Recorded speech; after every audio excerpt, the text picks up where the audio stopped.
এগুলো সবচেয়ে বেশি কিনে যারা বেবি পারসন তারাই। অনেক আসে নির্ময় মানুষ আসে দেখার জন্য বা নিতেও আসে, দুই একটা নেয়। যেগুলো ছোট আছে, যেমন কিছু কিছু ছোট গাছ আছে আমাদের ওইখানে, ওরা ওগুলো একটা নিতে পারে, মানে শখের বসে যে আমি একটা গাছ নিয়ে পাইলে দেখি যে এটা কি হয়। অনেকেই আসে রিক্সা চালায়, তারা একেবারেই তাদের গাছের অনেক শখ। ওই নিয়ে যায় আপনার দেখবেন যে রিক্সার সামনে একটা সুন্দর করে সেটিং করে নিয়ে রিক্সা চালাচ্ছে, অথবা তাদের রিক্সার পিছন দিয়ে সুন্দর করে গাছ দিয়ে ইনডোর গাছগুলো দিয়ে চালাচ্ছে, যে একটা সবুজ করে রাখা রিক্সাটাকে একটা আরেকটু সুন্দর মডেলিং করার জন্য উনি রাখে। এগুলো পরিচর্যা ইজি, বাট এগুলো একটু ইনডিরেক্ট সানলাইট, রোদটা কম চায়, পানির মেজারমেন্টও কম, চাহিদা কম, তারপর যত্ন খুব কমই, এক সপ্তাহে 1-2 দিন পানি দিলেই হয়। কিছু কিছু গাছের আবার পানি বেশি পছন্দ, এই অলমোস্ট 2-1টা বাদ দিয়ে অপশন। শুধু ফিলোডেন্ড্রনের মধ্যে আপনার 3500 ভ্যারাইটি আছে, এবং নতুন নতুন হাইব্রিডও আসতেছে আমাদের, যেমন একটা গাছে 3-4টা করে হাইব্রিড আছে। বলা সম্ভব না যে কতগুলো ল্যাব কতগুলো গাছ তৈরি করতেছে। এগুলো রুমে রাখার জন্য এগুলো মেনলি ল্যাবে তৈরিকৃত গাছ, এগুলো ন্যাচারাল খুব কম পাওয়া যায়। যেমন এটা দেখা যায় একটা মানে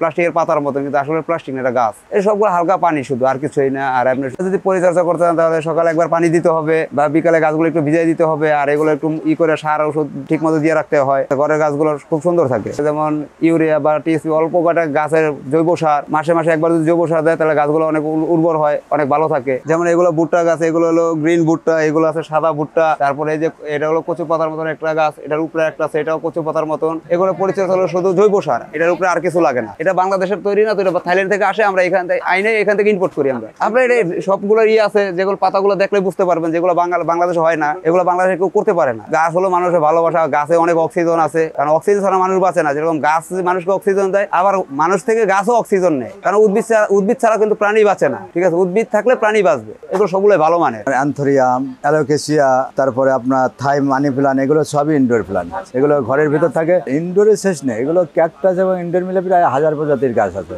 যেমন এটা বার্ডনেস ফান, এটাও ইনডোরে থাকে। এটার কিন্তু ফান্ডা অনেক বড় হয়, পাখনাগুলো অনেক বড় বড় হয় এবং খুব দেখতেও সুন্দর লাগে। আবার আমাদের দেশের ক্যাকটাসের 1000 প্রজাতির ক্যাকটাস আছে। যেমন কিছু ক্যাকটাস ফুল দেয়, সুন্দর সুন্দর ফুল দেয়, বিভিন্ন কালারিং ফুল দেয়। পরিচর্যা ক্যাকটাস প্রজাতির এইসব গাছগুলোর পানি দিতে হয় কম, পানি কম দিয়ে আপনার স্প্রে করে পানি দেবেন, এবং মাটিটা না শুকালে পানি দেওয়া যাবে না, তাহলে গাছগুলো সুন্দর থাকবে। মাটি না শুকালে পানি না দেওয়াই ভালো, কারণ গাছে পানি কম দেবেন, আপনার গাছ সুন্দর থাকবে এবং রোগবালাই কম হবে গাছের। আর গাছে যদি আপনি বেশি পানি দেন, গাছের গুঁড়া পচে যাবে, রোগবালাই ধরবে বেশি। কিন্তু আমাদের দেশে আমরা আসলে পানি দিয়ে দিই বেশি গাছের। আর আপনি গাছ মাটি শুকায় পানি দেবেন, গাছের এইগুলো সুন্দর থাকবে, রোগবালাই কম হবে।